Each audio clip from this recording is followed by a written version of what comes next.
Natalie Portman plays an abandoned single mother who takes refuge in a small-town Walmart in that scene from Where the Heart Is. It's one of 5 new films we'll be reviewing this week. I'm Roger Ebert, film critic of the Chicago Sun-Times. And I'm Joyce Kohaywick, film critic for WBZ-TV in Boston. Our first movie is Where the Heart Is, a movie with colorful characters and good performances banging around inside a crazy house of a screenplay. What happens to these characters in life is bad enough, but what the screenplay pulls on them shouldn't happen to a character in South Park. The movie stars Natalie Portman as Nobley Nation, a 17-year-old unwed mother who becomes famous when she delivers her child right there in the Walmart. Ashley Judd is a nurse's aide who will become her best friend. Is the hospital going to keep my baby? Where is she? Why would the hospital keep your baby? Because I can't pay. It's like a restaurant. When you can't pay, they make you wash dishes. I don't know what they're going to make me do. No. I'm broke. I got nothing. Nobley becomes famous on the TV news as the mother of the Walmart baby, and so who should turn up but her long-lost own mother, played by Sally Field. New Orleans? I've been living there about, I guess I've been living there about 2-3 years now. With Fred? Who? Fred, the umpire. What in God's name made you think of him? Because he was the reason you left.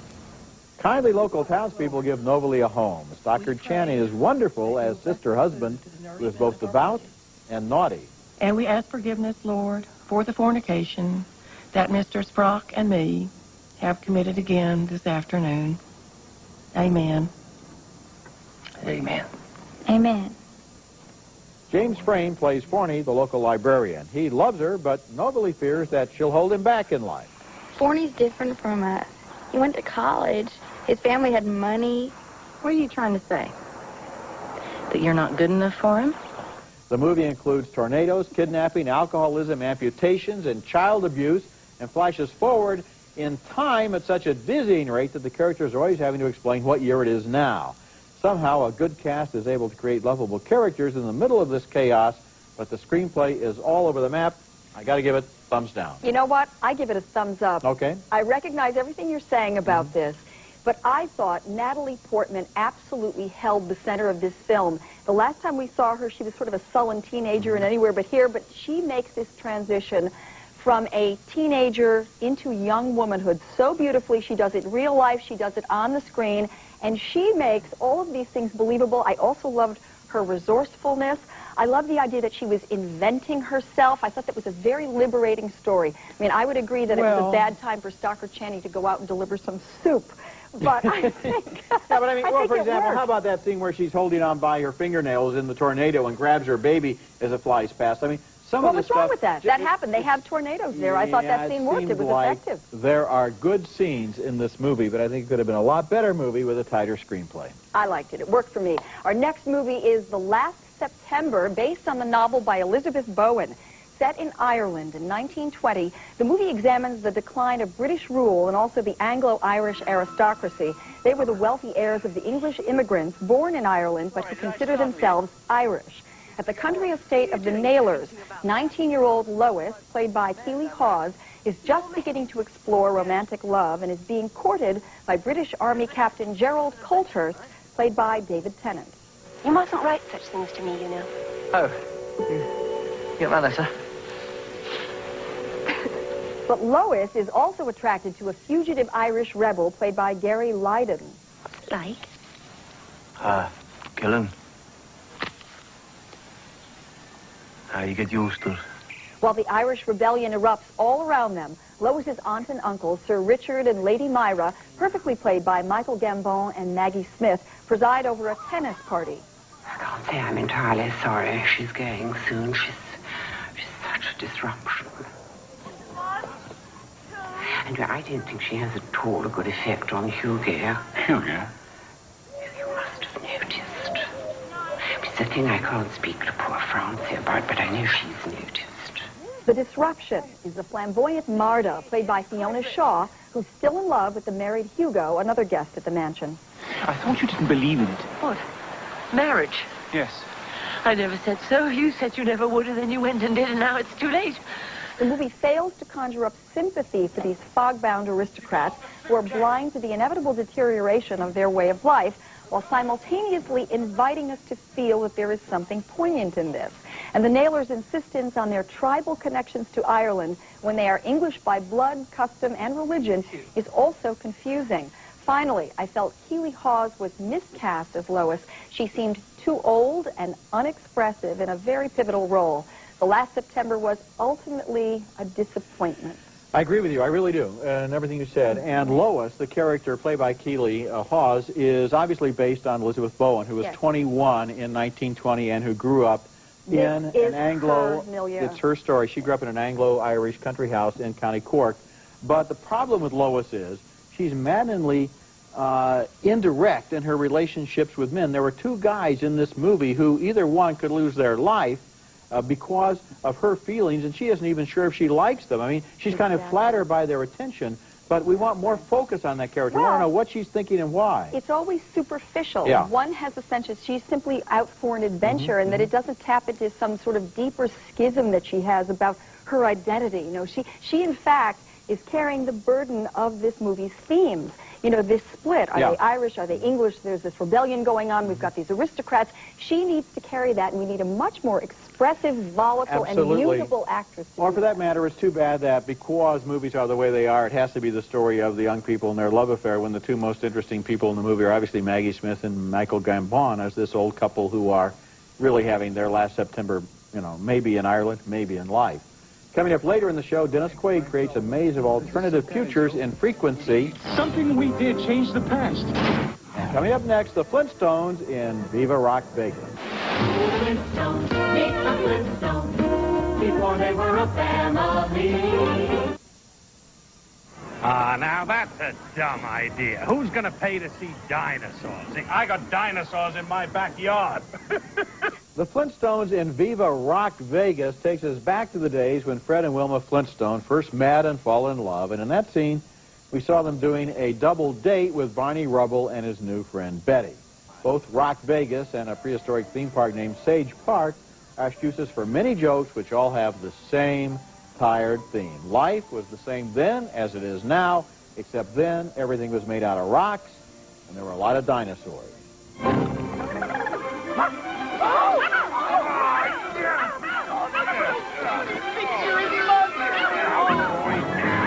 That's Mark Addy as Fred and Kristen Johnston as Wilma. The movie's villain is Chip Rockefeller. Get it? He's played by Thomas Gibson as a rich guy who's gone broke and wants to marry Wilma for her fortune. He wants all of his money by midnight Sunday, or he starts taking your casinos. And breaking your leg. This is a moot discussion, gentlemen, because by Sunday evening I shall be married to Wilma Slaghoople and one of the greatest personal fortunes in the uncivilized world. You better be. Or you'll be sleeping with the Tunosauruses. If you don't count the endless and merciless puns, and I don't, the Flintstones in Viva Rock Vegas is essentially a one-joke movie, and that joke is that things that should not be made out of rocks are made out of rocks. I don't know if I really understand why the movie has to be live action, for that matter. As a cartoon, it would be freed of its cumbersome and ungainly sets and special effects and have the freedom of animation, like the cartoon did. The first Flintstones movie was no masterpiece, but it was compared to this. Why did we need this movie? We didn't. I actually liked the first movie. I thought it was pretty funny, but this was so dull. I actually had a hard time staying awake, and I knew I was in trouble from the opening scene, one of the opening scenes, which began with a joke about dinosaur flatulence and went down from there. When we ended up with Barney and Fred in drag, I just about had it. And everything was second rate. I mean, Joan Collins was no Elizabeth Taylor. Mark Addy was not John Goodman. Where were they? The whole thing, it just didn't work. Yeah, this is the road company. This is the provincial production of this movie. It's hit and rock it's just, bottom. everything is just 2 stages down from the other one, which wasn't that great either. I didn't like the great. first one that much, but this one is really a zero zone. We have hit bedrock. Okay. Yeah. No, Coming up, Dennis Quaid reconnects with his son in the future in the sci-fi thriller Frequency. What'd you say your name was? Frank Sullivan. This is some kind of joke? Gordo, is that you or you messing with me? I ain't messing with you. Look, I'm just trying to figure out... You're telling me your name is Frank Sullivan. You live in Queens, and you want to know how I called the first game in the 1969 World Series. It's no joke. John Sullivan has just made contact with his father, Frank, over a ham radio 30 years in the past in Frequency, an emotional time travel thriller. Dennis Quaid and Jim Caviezel play father and son, reunited one day before the anniversary of Frank's death in the line of duty as a firefighter when John was only 6. Amazingly, John now manages to warn his father and save him from making the mistake that cost him his life. By changing their past, however, the two realize they have created a new future, one that involves a series of unsolved murders. They call him the Nightingale. The Nightingale? We've been watching that on the news. I was worried about that. Your mother... Dad, we did something. Something to make it worse. I don't understand. He didn't just kill 3 women anymore. He's killed 10. Something we did changed the past. But how come your mother... Just think about it. Everything you did is different than what would have happened if you would have never gotten out of that warehouse. Together, father and son try to discover the killer's identity by getting his fingerprints off Frank's wallet. Now, I want you to hide it somewhere. Somewhere where nobody's going to find it for the next 30 years. I think maybe... Where? The window seat in the dining room. There's a loose board. I must admit, the idea of traveling through time to change the past and solve a terrible crime is very alluring. But Frequency is also emotionally loaded. Quaid and Caviezel give highly charged performances here. But unfortunately, this film overreaches itself. It plays too fast and loose with the time travel scenario and ends up violating its own rules, while the ending sacrifices genuine emotion for flat-out sentimentality. I wish that I could travel through time and change this script. Alas, a reluctant thumbs down for Frequency. I'm giving you a thumbs up, and I agree with you that the plot is way out of control. In fact, I gave up on explaining the plot. I don't think I understand it. Apparently, when you change something in the past, it changes the future, and then you have to change the past again, and there's never any end to it. At one point, his future overtook his past, and I thought about this for a long time. Yeah, there seems to be a little bit of a paradox in there. Yeah, but and there may be one actual big hole there, too. Well, actually, I know the hole you're thinking of, but we won't get into that. On the other hand, I like the movie because of the idea of reaching back in time and being able to talk to your father, and how a father and a son who never really knew each other can communicate, can help each other, can get to know each other, can share things together. That's important, and I wish in a way the movie had less crime. I mean, there's a big action sequence at the end that I thought was just routine. I would have rather just have the characters. What about a movie where they just talk to each other over 30 years on a radio without a serial killer involved? That would have been nice. That's a very good point. I really struggled with this, too, because I actually liked so much of the film. But by the end, they betrayed the very thing to me that made this film worth seeing, which was this father-son relationship. I nevertheless give it... So a qualified thumbs down. Okay, I'm up. Okay, next movie. Our next movie is a daring experiment on the cutting edge of the new digital filmmaking frontier. So daring, the story is upstaged by the movie's revolutionary method. Timecode by Mike Figgis uses a split screen. It's split into 4 sections. Each section features an unbroken 90-minute take with a digital camera. The characters are all involved in the same story, and sometimes when they meet, we see them on more than one screen. Figgis dials up the volume in the quadrant that he wants you to focus on, and notice here how the dialogue shifts from quadrant 2 to quadrant 3. I wish I didn't. Farther into the red. Cares so much. Yeah. There's no way around it. I mean, but that's your call. That's my observation. Right. Oh, that's a good call. Well, yeah. The same thing, flicker of light. We got soft focus 3 days in a row, and That might not be a bad thing because she's not the spring chicken anymore. Right. It's like a Playboy thing.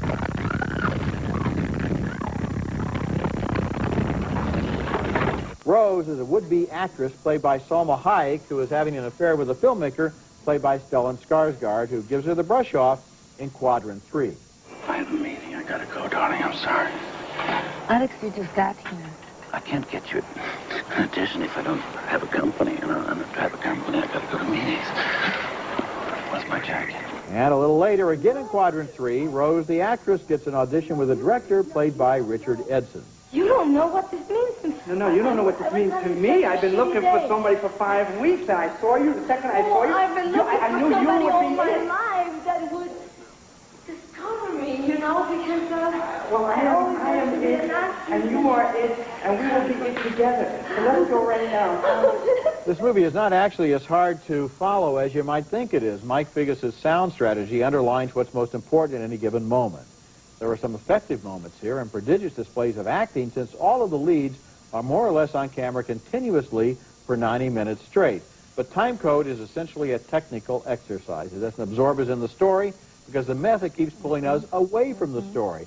I wonder what it would feel like to see all 4 stories separately. You know, it may not be that interesting anyway, Yeah, is what I probably thought. not, yeah. But really and truly, one would hope that this would have been more than the sum of its parts. And in fact, it's really less than the sum of its parts because your attention is so distracted and all the energy is dissipated. So it's really a technical stunt. And it didn't serve the story. I mean, Altman did this with varying storylines, and he didn't need 4 screens. And when you want to run something all the way through unedited, I think they call that theater. And with no script, it's called improvised Well, you know, theater. I think that Figgis, who really is a man of the cinema and who loves movies and who was trying something new here, gets some credit for trying this and demonstrating what can be done with these new digital cameras. I would agree. He's and a that musician. it's possible. But on the other hand, it just doesn't work except as a demonstration. But I'm giving it thumbs up as, I think if you're interested in the movies, you want to see this because of what it is. Apart from whether it works as characters. Yeah, I didn't think it served its purpose. dialogue. I'm going to have to go thumbs down on that Okay, one. coming up next, my video pick this week is a lot of fun, a Singapore version of Saturday Night Fever.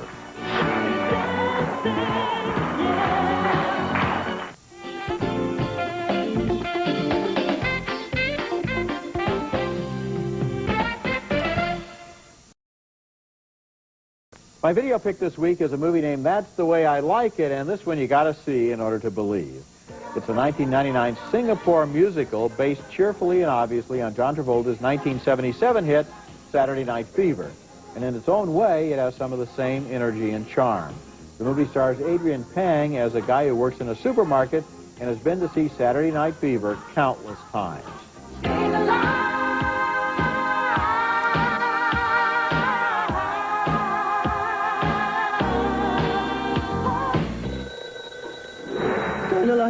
There are scenes here straight out of the original film, including this classic dinner table confrontation. Hey, don't touch him, will you? Took 3 hours to do, okay? Did Leslie call tonight? Why you kick me? Hey, why you hit your sister? Oh, I cannot say my brother's name, You mean sister? Hey! Hey! Hey! Oh, oh, you have to hit my hair. I spent $30 to know you hit my hair. Just like in the original, he enters a disco contest and abandons his sweet girlfriend in order to partner with a sex bomb he thinks is going to give him a better chance to win. You know about a dance competition next week? Want to partner me? I thought you and Richard... Your plans have changed. You're nothing without me. You hear me? You hear me? So? For the big contest, the hero even has a local tailor make a knockoff of Travolta's famous white disco suit. The movie still has the spirit of the original film of a kid who feels stuck in his life but hasn't forgotten how to dream. Saturday Night Fever was one of Gene Siskel's favorite films, and I'll bet he would have been delighted by this homage from Singapore. The title, once again, is That's the Way I Like It. It's a recent arrival on tape and DVD, and it's my video pick of the week.